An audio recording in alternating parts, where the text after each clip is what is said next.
Running Up the Score.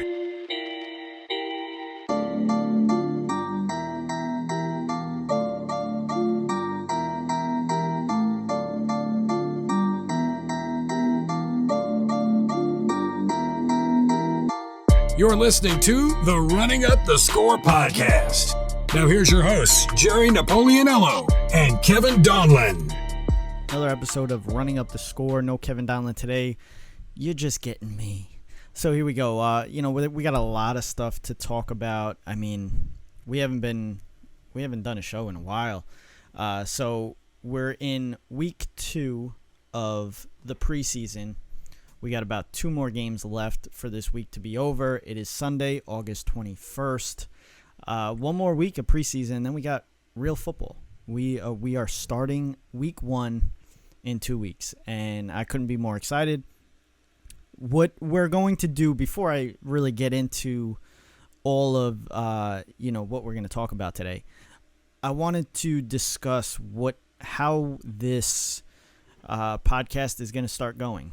The route that it's going to start going. We're going to look into, obviously we got into sports cards, the hobby, as many of the people in the hobby call it.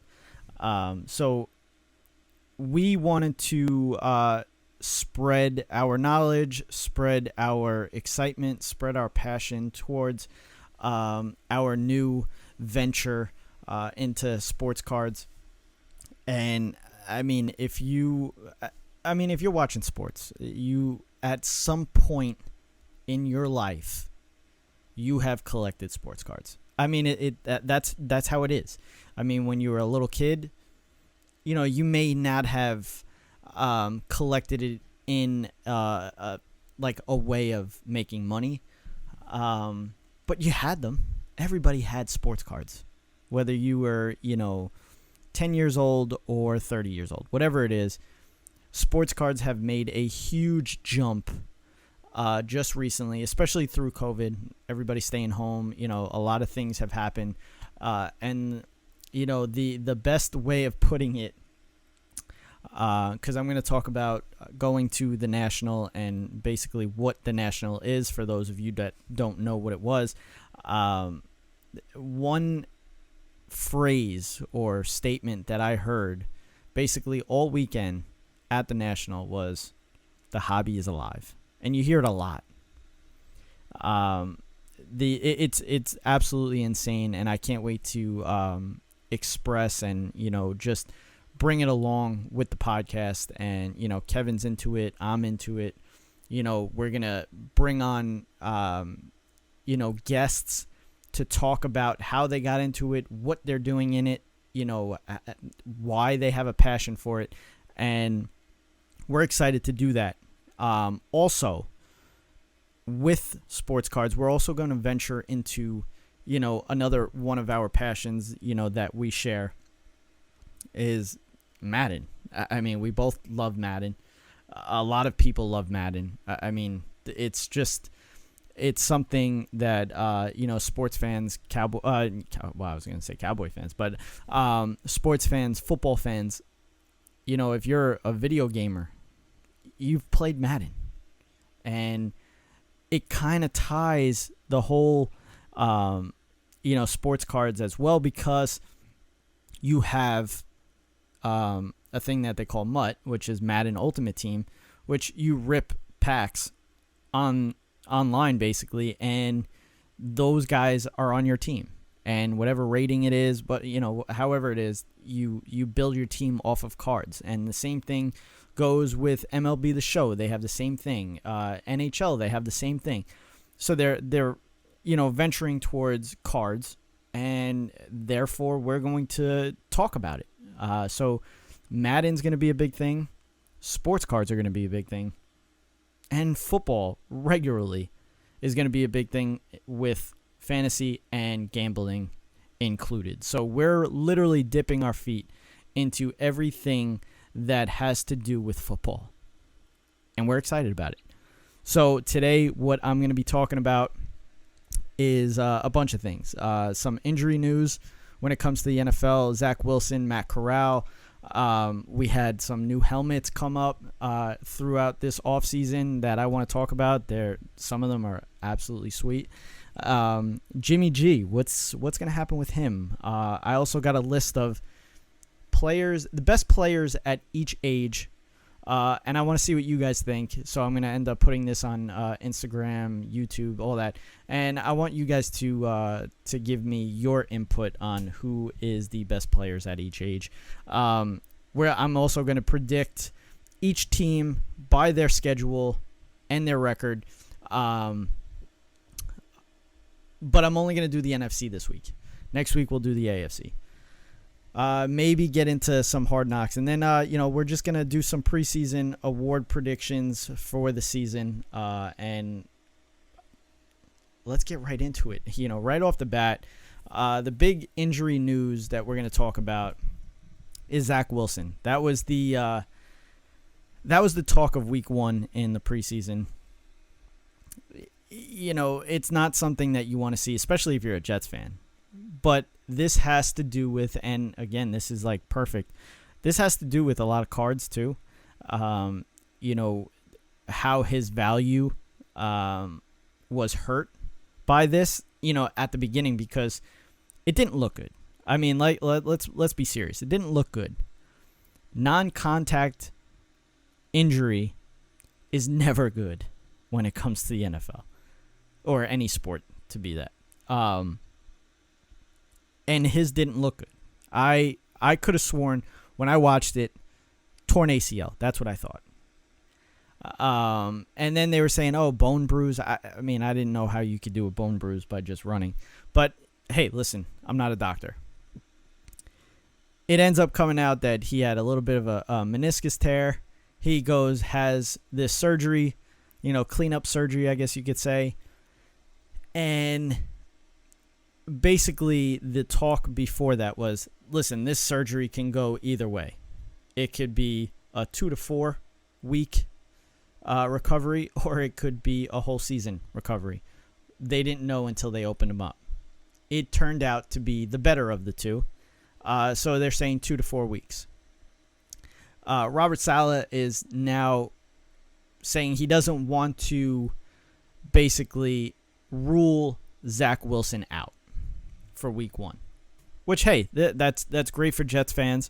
But again, the Jets, they're not going to be good again this year. I think they're going to be better than last year, but they're not going to be good again.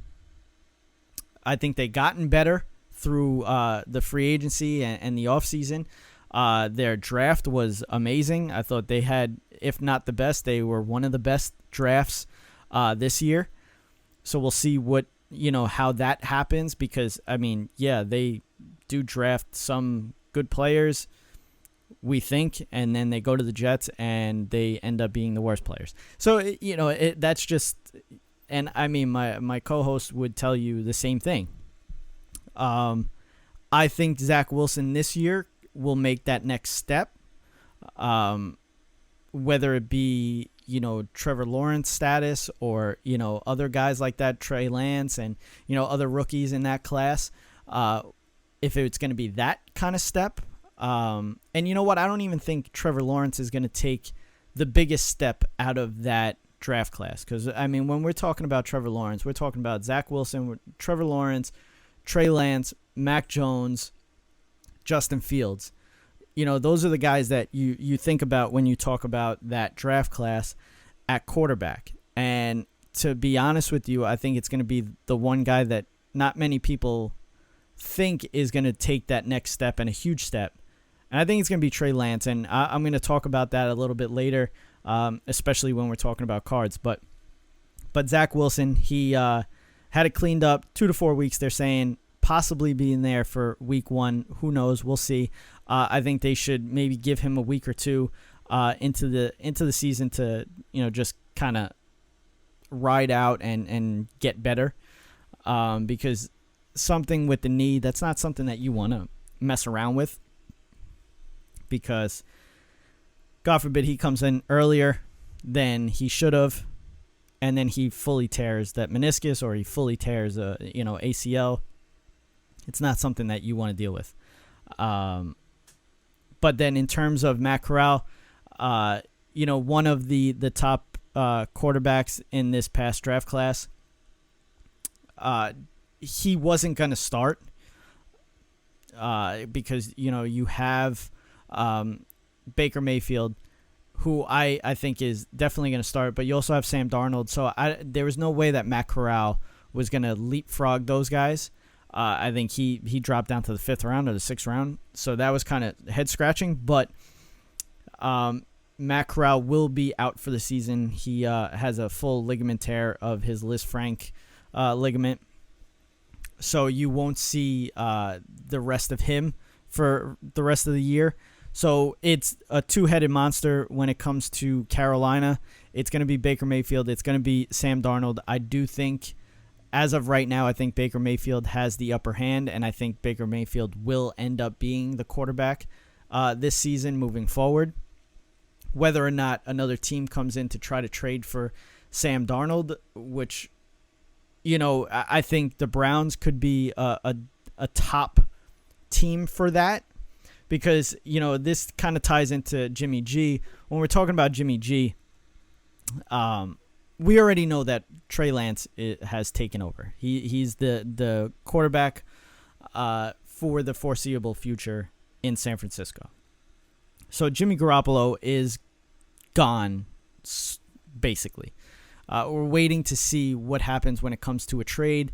But, in terms of his contract's not great, and that's the issue when it comes to Jimmy G that not many people are going to want to take on. When you're talking about the Browns, now the Browns, they traded for Deshaun Watson, traded a lot for Deshaun Watson. Now Deshaun Watson is out for 11 games.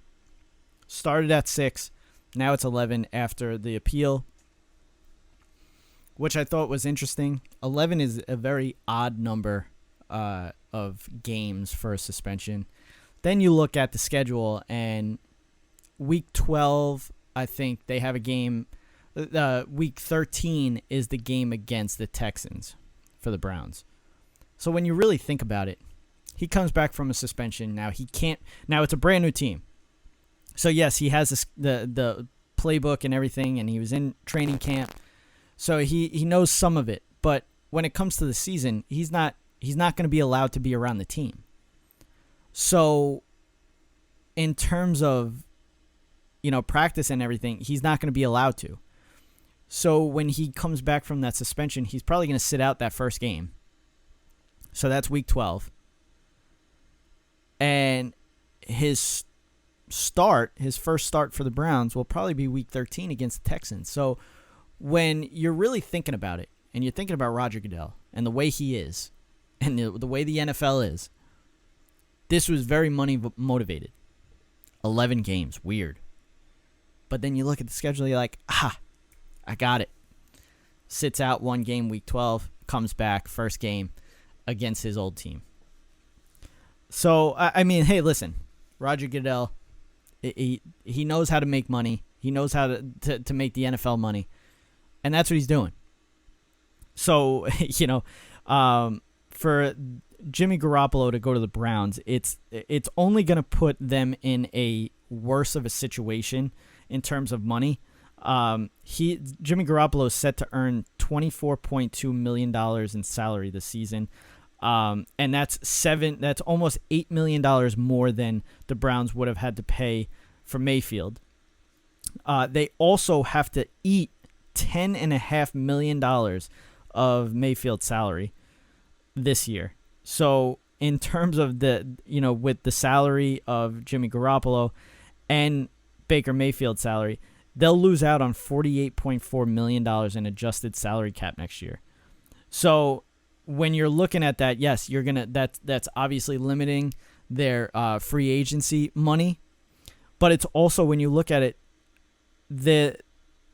between 2024 and 2026, Deshaun Watson's going to need a new contract. Myles Garrett's going to need a new contract. Denzel Ward's going to need a new contract. David Njoku's going to need a new contract. Joel Bettino and Wyatt Teller all are going to need new contracts after that. So it's like, you're going to have to pay your own guys and then have Jimmy Garoppolo basically for 11 games. I don't think it makes sense for the Browns to trade for Jimmy Garoppolo. I think maybe grabbing Sam Darnold. I haven't looked at his contract, but Sam Darnold is a good like placeholder. But you also have, they have Jacoby Brissett, so it's not even like, Jacoby Brissett and I would say Sam Darnold are kind of on the same level. So I don't even think I think the Browns stay pat with what they have. Browns are not going to be good this year. Even when they get Deshaun Watson, they're not going to be good. They might be okay, but they're not going to be great. So, I mean, the fact that it's 11 games, they're already going to be under the, they're not going to be able to make the playoffs. So it's kind of a thrown away season. We'll just see what we get from Deshaun Watson when he comes back from the suspension, because he's been out all last year, and then we'll miss the first 11 for this year. So we'll see if he's still at that top notch of, level of play, like he was before this whole issue. And hopefully it's behind him after this suspension. It's behind him and the NFL. I mean, they found in regular court that he, there was no wrongdoing. And then, of course, the NFL has to step in and do their own thing and try to suspend as they can. But in terms of these alternate helmets, so now the Bengals had one, the Cowboys had one, the Giants had one, the Falcons had one, the Bears had one, the Saints have one, Panthers, Texans, and Patriots, and Cardinals, Eagles, Jets, Commanders, and that's it. So, I mean, Commanders are weird. They're, just a black black helmet with, their uniform number on it. That's okay. The Jets looks pretty nice. The black with the Jets logo. That's really nice. Eagles went all black as well. Cowboys went all white, which I really like. It's their Thanksgiving Day helmet from like the 70s, or the 70s helmet that they used to wear on Thanksgiving. I love it because I saw it. They're wearing it with their Color Rush jerseys, so it looks really nice. It looks sharp. Everybody's kind of going black. Arizona went black. That's really nice. The Patriots went back to their old one. The Texans went all red. That one's really nice.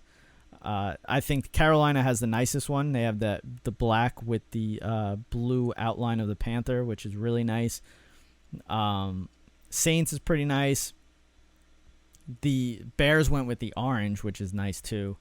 I think everybody did well when it comes to the alternate helmets. The Giants went old school.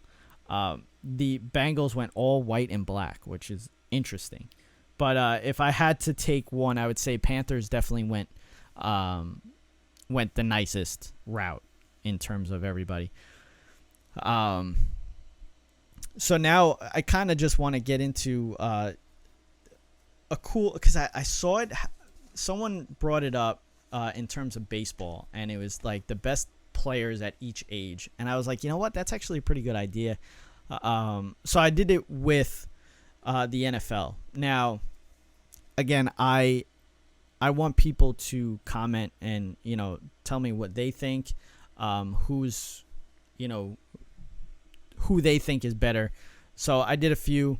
I did basically from 21 to 45. Obviously, we have to go to 45. But so first one, at the age of 21, best player to me, Kyle Pitts. 22, we have two players. I couldn't change. I could probably choose one over the other, but we have Trevor Lawrence and we have Jamar Chase. I could probably pick Jamar Chase as the number one guy at the age of 22. Age of 23, we had a bunch. There was a lot, but I had to go with Jonathan Taylor. I mean, he was basically top 3 player last year. So I have to go with Jonathan Taylor. 24, obviously Justin Herbert. I had to do that. 25, we had a bunch. I like Fred Warner because I think Fred Warner is an unbelievable linebacker. You have Joe Burrow and you have Lamar Jackson as well. Kyler Murray's in there too. So those 3, I kind of Burrow, Lamar, and Fred Warner. It's weird because they're different kind of players, obviously. You know, both Burrow and Lamar Jackson play 2 different ways of quarterback, but then you also have Fred Warner, who's one of the best linebackers in the league. At the age of 26, I'm going with Patrick Mahomes. I was going to say Deebo Samuel, but then I realized that Patrick Mahomes is 26, so I said, there's no way. 27, TJ Watt. There's no argument there. 28, Tyreek Hill. 29, Devontae Adams. At the age of 30, DeAndre Hopkins. 31 has a bunch. So, obviously, we can say Aaron Donald. We could say that he's the best player in the league, if not top 3. But also, you have Khalil Mack, Zach Martin, and Tyron Smith. So maybe that's the bias in me, obviously being a Cowboys fan, but I think Tyron Smith and Zach Martin. Zach Martin's the best guard in the league. I don't care what anybody says. But then you have Khalil Mack and Aaron Donald. Aaron Donald clearly over Khalil Mack. So I think you could say Aaron Donald. Basically, if someone would say Aaron Donald is the best player at 31, I would say okay. And if someone said Zach Martin's the best player at 31, I would say okay. 32, Travis Kelce. 33, Von Miller. 34, Trent Williams. 35, Ndamukong Suh. 36, Alex Mack. I was trying to figure out if Alex Mack was retired yet or not, but I think he's still playing. So I'm going Alex Mack. 37, Matt Ryan. 38, Aaron Rodgers. 39, Robbie Gould. 40, Jason Peters. 41, 42, and 43, and 44 I didn't really look into. And then 45 is Tom Brady. So that's the best players at each position as per Rut Sports. So let me know what you think, and I'll tell you if you're wrong or not. So going into the prediction for each team's record, another list of what we're going to do here. Let me bring it up first. So when Kevin comes back next week, we'll do the AFC side. Obviously, there's going to be games in here that I picked AFC games against the NFC, just because I had to. But so we'll start off with the NFC East, and right off the bat, we'll start off with America's team. So the Cowboys play the Buccaneers week 1. I'm going with a loss on that. Bengals week 2, they'll beat the Bengals. I think the Bengals are going to take a step back. Obviously I know, they were, what they were last year. But I think they'll take a step back. Bengals, Cowboys beat them week 2. Week 3, they're playing in MetLife. That's a win. They play home against the Commanders. That's a win. They play at LA against the Rams. That's a loss. Then they play at Philly. That's a win. Home against the Lions. That's a win. The Bears, home. That's a win. At the Packers, I'll take a loss. At the Vikings, that's a win. Vikings are going to be good this year, so, we'll see. Giants, home. That's a win, which is crazy because usually they play – I got to actually check that because usually they play away later in the season and home in the beginning of the season against the Giants. Like, that's usually their thing against the Giants. So let me bring that up real quick. And yeah, they're playing at MetLife week 3. Yes, that's crazy. So home against the Giants, that's a win. They'll lose to the Colts. I think the Colts are going to be good this year, adding Matt Ryan. Home against the Texans, they'll win that. At Jacksonville, they'll win that.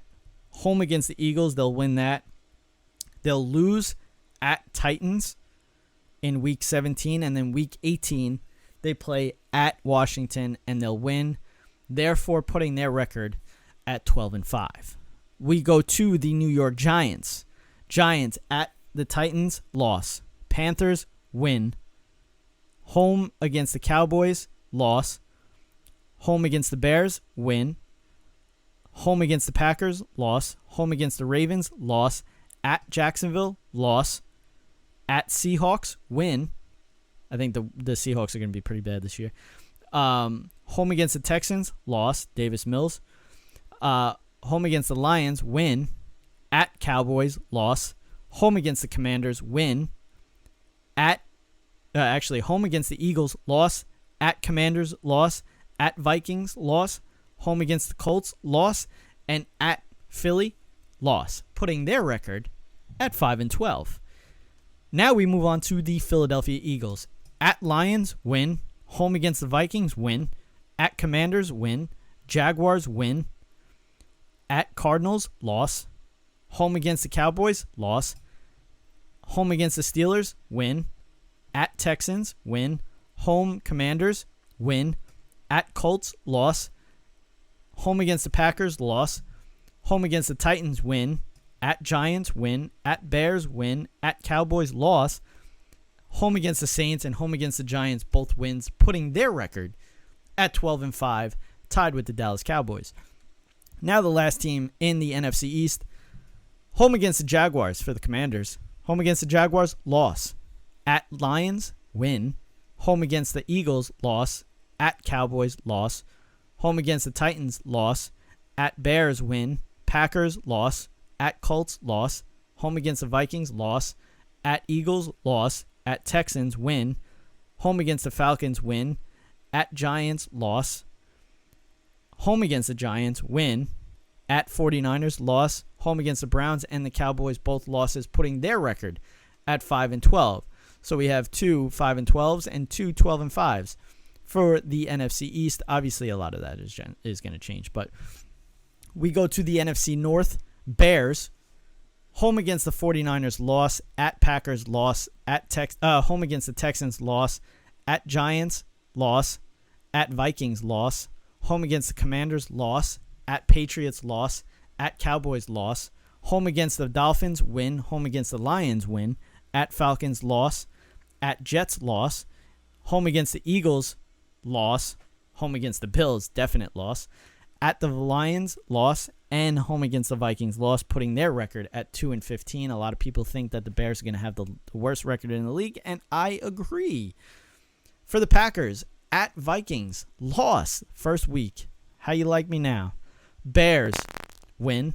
At Bucks, loss. Home against the Patriots, win. Home against the Giants, win. Home against the Jets, win. At Commanders, win. At Bills, loss. At Lions, win. Home against the Cowboys, win. Home against the Titans, win. At Eagles, win. At Bears, win. Home against the Rams, loss. At Dolphins, win. Home against the Vikings and the Lions, both wins, putting their record at 13-4. The Vikings. Packers, win. At Eagles, loss. Lions, win. At Saints, win. Bears, win. At Dolphins, win. Cardinals, loss. At Commanders, win. At Bills, loss. Cowboys, loss. Patriots, loss. Jets, win. At Lions, win. Colts, loss. Giants, win. At Packers, loss. At Bears, win. Putting their record at 10-7. Lions.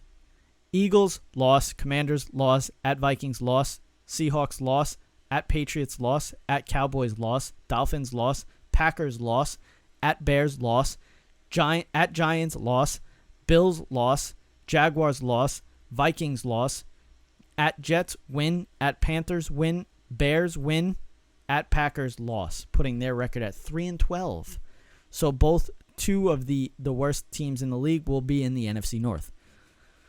Then we got the Falcons. NFC South. Falcons. Saints, loss. At Rams, loss. At Seahawks, loss. Browns, win. At Bucks, loss. 49ers, loss. At Bengals, loss. Panthers, win. Chargers, loss. At Panthers, loss. Bears win. At Commanders loss. Steelers win. At Saints win. At Ravens loss. Cardinals loss. Bucks loss, putting their record at 5-12. Bucks. At Cowboys win. At Saints loss. Packers win. Chiefs loss. Falcons win. At Steelers win. At Panthers win. Ravens win. Rams win. Loss. Seahawks win. At Browns win. Saints win. At 49ers loss. Bengals win. At Cardinals win. Panthers win. At Falcons win, putting their record at 13-4. Panthers. Browns win. At Giants loss. Saints win. Cardinals loss. 49ers loss. At Rams loss. Bucks loss. At Falcons loss. At Bengals loss. Falcons win. At Ravens loss. Broncos loss. At Seahawks win. Steelers win. Lions win. At Bucks loss. At Saints loss, putting their record at 6-11, which I actually like that record for the Panthers. I think Baker Mayfield does well, but not well enough. Saints. At Falcons win. Bucks loss. At Panthers loss. Vikings loss. Seahawks win. Bengals win. At Cardinals loss. Raiders win. Ravens loss. At Steelers win. Rams loss. At 49ers loss. At Bucks loss. Falcons loss. At Browns loss. At Eagles loss. And Panthers win, putting their record at 6-11. Now we got the NFC West, the last 4 teams of the NFC. Here we go. We got the Cardinals going first. Chiefs loss. At Raiders win. Rams win. At Panthers win. Eagles win. At Seahawks win. Saints win. At Vikings win. Seahawks win. Now, it's crazy how I looked at this because the rest of their schedule is tough as hell. So we got at Rams loss, 49ers loss, Chargers loss, Patriots loss, at Broncos loss, Buccaneers loss, at Falcons win, and at 49ers loss. So they have a really great beginning of the season and a really bad end of the season, putting them at 9-8. Then we got the Rams. Bills loss, Falcons win, at Cardinals loss, at 49ers loss, Cowboys win, Panthers win, 49ers loss, at Bucks win, Cardinals win, Saints win, at Chiefs loss, Seahawks win, Raiders win, at Packers win, Broncos loss, at Chargers loss, at Seahawks win, putting them at 10-7. Yeah. How you like me now, Super Bowl champs? 10-7. Seahawks. Broncos loss, at 49ers loss, Falcons win, at Lions win, at Saints loss, Cardinals loss, at Chargers loss, Giants loss, at Cardinals loss. Did I say at yeah, whatever. Bucks loss, Raiders loss, at Rams loss, Panthers loss, 49ers loss, at Chiefs loss, Jets win, Rams win, putting them at 4-13. And then we got the 49ers, the team that I am the highest on. I'm very high on the 49ers. And I'll put that right now. I have them being the best record in the NFC. And here we go. At Bears win, Seahawks win, at Broncos loss, Rams win, at Panthers win, at Falcons win, Chiefs loss, at Rams win, Chargers loss, Cardinals win, Saints win, Dolphins win, Bucks win, at Seahawks win, Commanders win, at Raiders win, and Cardinals win, putting them at 14-3 and the best team in the NFC.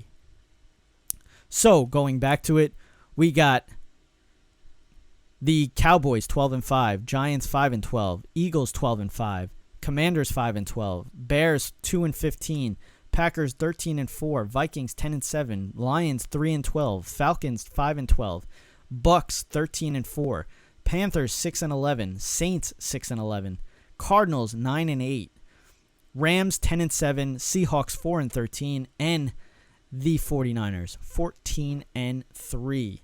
Yes, sir. So next week we'll do the AFC, and we'll see. I don't know if we're gonna predict like the playoffs and everything like that, but we'll get into some preseason predictions here. So, Offensive Rookie of the Year. Last season, the Bengals' Jamar Chase became the first wide receiver to win Offensive Rookie of the Year since 2014, which was Odell. He was the fourth wideout to win the award over the last 23 seasons. No tight end or offensive lineman has ever won the award. The last former Big 12 running back to win the award was Adrian Peterson.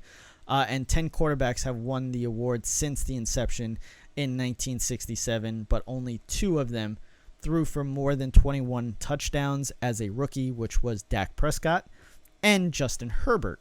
So when we talk about Offensive Rookie of the Year, so we go look at this. So Breece Hall is a guy from the Jets, Treylon Burks, wide receiver for the Titans, Kenny Pickett for the Steelers, Garrett Wilson, wide receiver for the Jets, Sky Moore for the Chiefs, Kenneth Walker for the Seahawks, Drake London, Christian Watson, Chris Olave, and Jahan Dotson. So if I'm looking at this, now I think guys that will have big roles. Breece Hall will have a huge role for the Jets.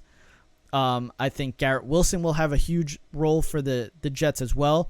Sky Moore, I think, is going to have a surprisingly big role for the Chiefs, especially losing Tyreek Hill this year. And I think Chris Olave is going to have a big role for the Saints as well. But for me, I think Offensive Rookie of the Year, I'm looking at... Here's the difference. If Kenny Pickett wins out for the Steelers, I think he wins Rookie of the Year because it is a quarterback. He's the only quarterback on this list that I have. And when we're looking at him so far through 2 games, he's 17 of 22 for 171 yards with 3 touchdowns and a QBR of 138.6.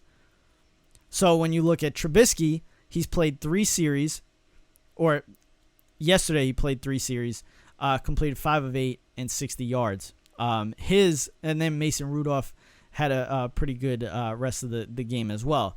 But if I'm looking at it, Pickett's been unbelievable lately in the first 2 games. So he may force the hand of Mike Tomlin to start him this year. So if he starts, I think he wins Offensive Rookie of the Year. Now, when we're looking at Defensive Rookie of the Year, no safety has won the award since Mark Carrier did it for the Chicago Bears in 1990. Since 2009, Missouri's Sheldon Richardson in 2013 is the only winner of the award to come from the SEC. Ohio State has won the award 4 of the last 6 seasons with Chase Young, Nick Bosa, Marshawn Lattimore, and Joey Bosa. Marcus Peters and Lattimore have Marshawn Lattimore have they're the only 2 cornerbacks to win this award since 1999. With both recording 5+ interceptions as rookies. So when we're looking at Defensive Rookie of the Year, Aiden Hutchinson, Kayvon Thibodeau, Trayvon Walker, Jermaine Johnson, Quay Walker, Devin Lloyd, Ahmad Gardner, Derek Stingley, Kyle Hamilton, and Jordan Davis. When we're looking at, I mean, obviously with Hard Knocks, a lot of people are getting a better look at Aiden Hutchinson more than you have of any of these other guys. Kayvon Thibodeau's with the Giants. It's going to be tough for him because if he shows any kind of promise, he's probably going to get doubled. When you're talking about the Giants defense, there's really not much past him when it comes to, rushing the passer. So I think he's going to have a tough time winning this. I think Trayvon Walker is going to have a big year for the Jaguars, I believe. But I like Aiden Hutchinson too. Obviously being able to watch him in training camp through Hard Knocks, it's been eye-opening when you look at a guy like that. So my pick would probably be Aiden Hutchinson. Then when we're talking about, we have Coach of the Year. Coach of the Year, a list of these guys: Brandon Staley, Sean McDermott, Sean McVay, Bill Belichick, Andy Reid, Kyle Shanahan, Mike McDaniel, Mike Vrabel, Josh McDaniels, and Brian Dable. My look, the guy that I'm looking to have a big year and end up being coach of the year would probably be Brandon Staley. I think the Chargers are going to take a huge jump from last year. Last year they were very inconsistent. One game you would see Justin Herbert look like the next, Tom Brady, and then the next game it's like, what was he doing? And I think adding the players that they did, adding Khalil Mack is like unbelievable to Joey Bosa. I mean, that it's going to be incredible to watch their defense. They also added J.C. Jackson to go along with the corners that they have. Asante Samuel Jr. You also have Derwin James in the backfield too. That team should be the best team in the AFC. So I'm going to say Brandon Staley would be that guy for Coach of the Year. Then, you're talking about Offensive Player of the Year. You look at guys like, I'm getting my papers all confused. Offensive Player of the Year, Cooper Kupp, Jonathan Taylor, Derrick Henry, Devontae Adams, Deebo Samuel, Christian McCaffrey, Patrick Mahomes, Nick Chubb, Josh Allen, Lamar Jackson. Now, one guy that I think obviously is going to go with the same thing that I just said, Offensive Player of the Year, I think you're going to have to go with Justin Herbert. I think Justin Herbert's going to have a huge year this year. MVP, Aaron Rodgers, Josh Allen, Patrick Mahomes, Tom Brady, Justin Herbert, Joe Burrow, Russell Wilson, Matthew Stafford, Dak Prescott, Kyler Murray. Russell Wilson's going to have a good year this year as well. But I have to stick with, I would say Justin Herbert, but I think MVP is going to end up being Josh Allen. I think Josh Allen's going to have a huge year as well. Defensive Player of the Year, TJ Watt, Aaron Donald, Myles Garrett, Micah Parsons, Nick Bosa, Chase Young, Joey Bosa, Khalil Mack, Max Crosby, Danielle Hunter. I'm going to go Micah Parsons. That's what I'm going to go with. Haha.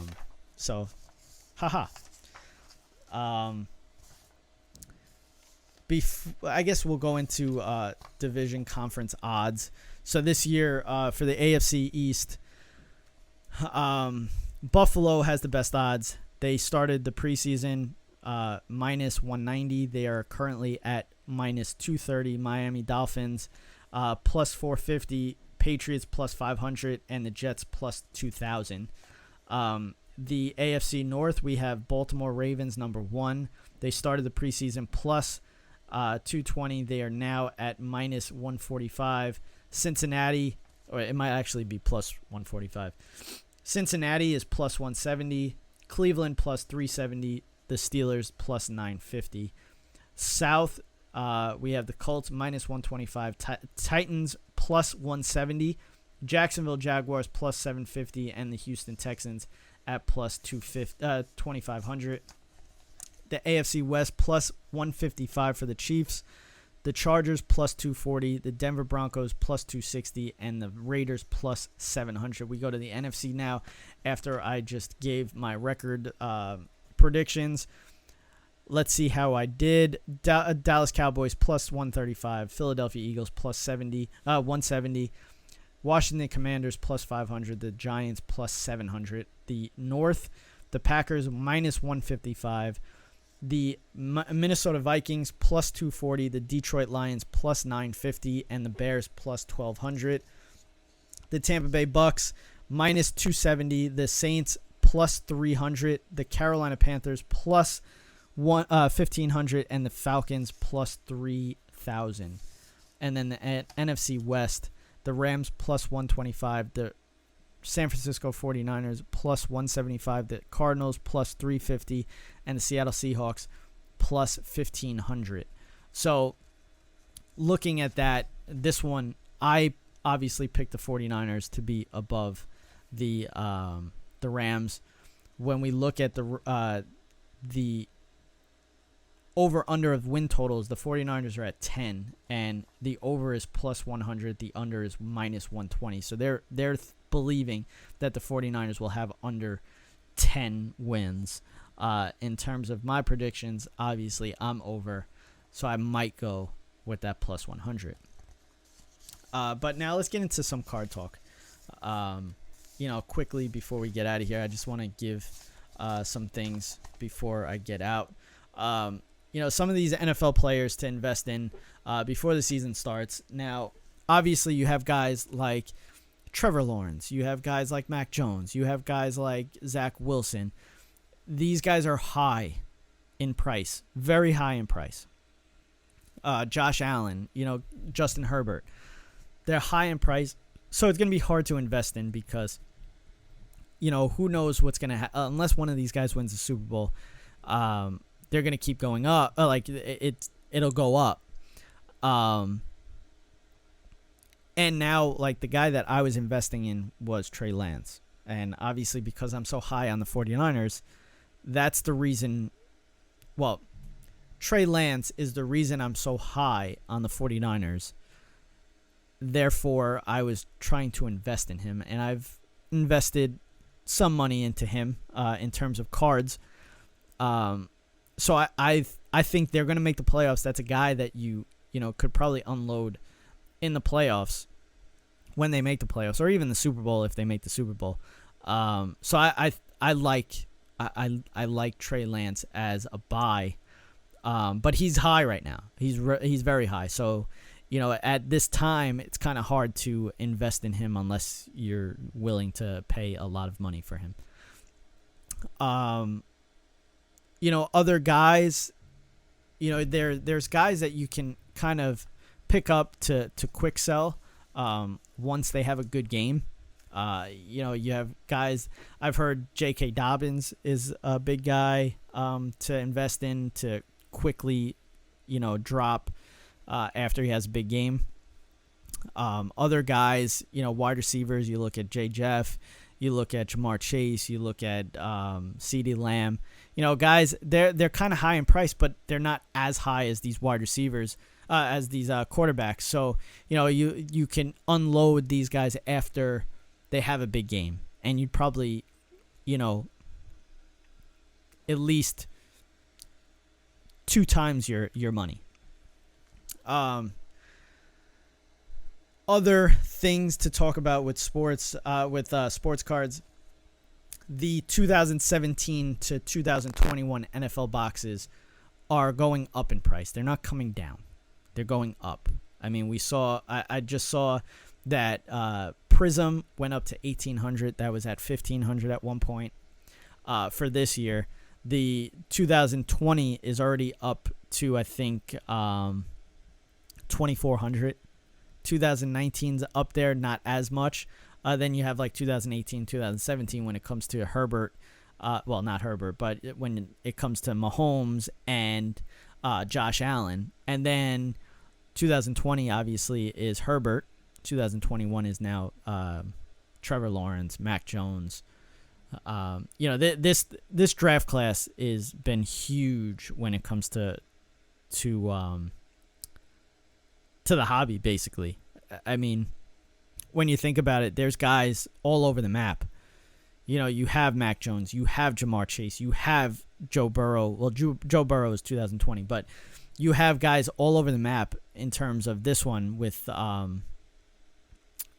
Zach Wilson. The quarterbacks, it's unbelievable in this class. But these prices are going up mainly because there is a lot of uncertainty when it comes to this 2022 NFL draft. Because really, the only quarterback that you're probably going to see this year is going to be Kenny Pickett. I would love to see Malik Willis. I would love to. I have some money into him as well. So I would love to see Malik Willis. I think that would be huge because I think he's going to be a difference maker for the Titans. Because the Titans, the Titans are the same thing with the 49ers. The Titans have a good team. They have a good team. But their quarterback's holding them back. And that's what happened with the 49ers last year. They have a very good team, but they were held back by Jimmy Garoppolo. Same thing with the Titans. And I think I tweeted out the same thing for both teams. If that team had a better quarterback, they'd be going for a Super Bowl. But their quarterbacks blew it. And now I think adding Malik Willis to that team adds a different dynamic for the Titans in terms of, RPOs, those kind of plays, and his speed and his toughness, I think is huge to add and to help Derrick Henry.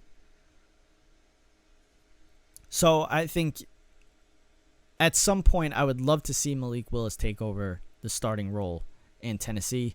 The Steelers, I think you're going to end up seeing Kenny Pickett take over if he doesn't start the season, because I think Mitchell Trubisky will just fall apart.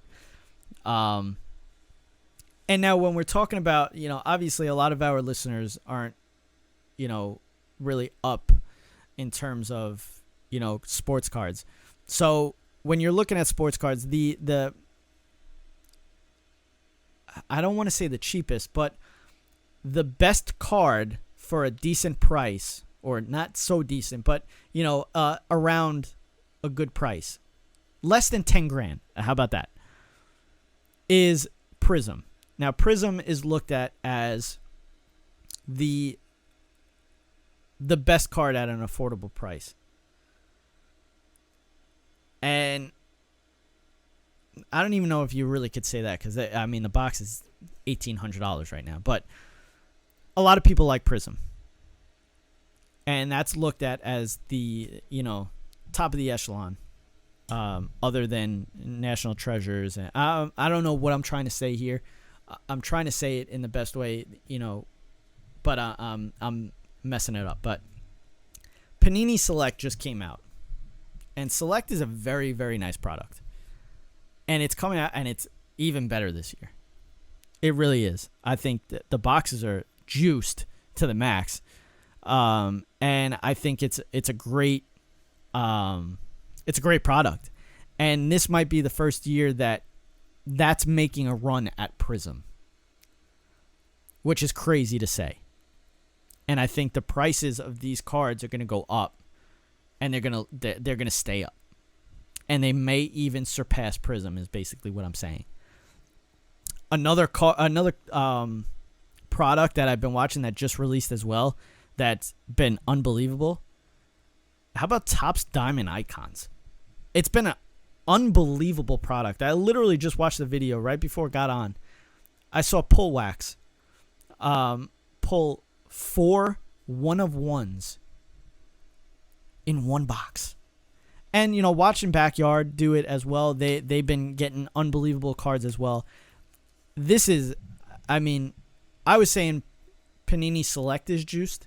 Diamond Icons is absolutely juiced. You're getting parts of the cleat in there. It's been unbelievable. And it's definitely a cool product to get into a break for. It's up there in price, so it's going to be hard for you to dome unless you have a lot of money, really. But two more things in terms of sports cards. 1952 Mickey Mantle CSG 9.5 auction is coming to an end, and I think the current bid is around $8 million. I think it will surpass $10 million and be, already it is the highest, card to sell. There is a 10 of this card, and it was at the National, and I'll talk about the National right after this. There is a 10, but the guy is not selling it. It is the I want to say he's an owner of an MLB team. I forget what MLB team it is, but he owns this card. They let him. He let them put it on display at the National. I saw the card, unbelievable, and they estimate that card to go for like $30 million. Yes, a piece of cardboard going for $30 million. Crazy, right? That's why. And listen, I'm not in this just for the money. That's not what I'm getting into this. I saw the money, and that's great, and that kind of helped. But I actually enjoy it. You know, like I'm sitting here and behind this backdrop, I have a whole setup for cards. We will be breaking soon. I don't know when, but it will happen soon. The boxes are very expensive, so it's making it harder. But yes, soon you will see Ruts breaks on Whatnot, Ruts rips on Whatnot, Kevin and me breaking cards, and we're excited for it. Like this is something we talk about it every single day. It's something that we want to do. It's fun. It's fun to me. Yes, there is money to be made, but it's fun to me, and I have a passion for it. And it literally, I got sucked in, and now I'm my feet are planted in the hobby, absolutely planted in the hobby. But yes, so Tatis, there's a lot of value in his card that has diminished. Will it go down any further? I don't know. I think we'll get into that a little bit more next week. But before I get out of here, I wanted to talk about the National. So I went to my first National. Now, National, the best way for me to put it simply for the football fans out there, it's the Super Bowl of card conventions. It's the Super Bowl of collectible conventions, I should say. People come from all over the world to go to the National. Last year they had it in Chicago. This year they're going to have it in Chicago. The year coming up is going to be in Chicago as well. We had it in Atlantic City at the end of July. And I didn't know what to expect. Obviously new to the hobby. I used to collect cards back in the day. Went through my binder of old cards. Couldn't find anything valuable. So it really didn't matter. And I didn't take the best care of the cards. I used to play with them a lot when I was younger. But it was always fun to me. So now going into my first National, didn't know what to expect. I just knew that I was getting into breaking. I was talking to some other breakers, looking forward to meeting them. Maybe picking some of their brains a little bit on, you know, how to do it right, I guess. And I went and I had a blast. I mean, it started Thursday or Wednesday and ended Sunday. And I only was there for Saturday and Sunday. And I will tell you right now, it was, I still don't think I saw everything. I still don't think I saw everything. And now, mind you, I was there Saturday from 10 a.m. to 6 p.m. And I still don't think I saw everything. Then I went Sunday. I was there from 9 a.m. to about 3 p.m. Again, I still don't think I saw everything. It was humongous. But it was awesome. I mean, I saw things that that people won't ever really be able to see unless you go there. I mean, the amount of vintage cards are up right now, you know, if you're looking into, you know, getting into it. But yeah, it was unbelievable. I spent some money. I bought 2 cards and a card box. The 2 cards, I bought a rookie Josh Allen and a rookie Justin Herbert. I am looking forward to grading them, and we'll see what happens after that. But it was a blast. My dad got to meet and have a picture signed by Dwight Gooden. They had, you know, athletes up the wazoo, you know, with autographs. I mean, people had everything. Signed bats, signed pictures.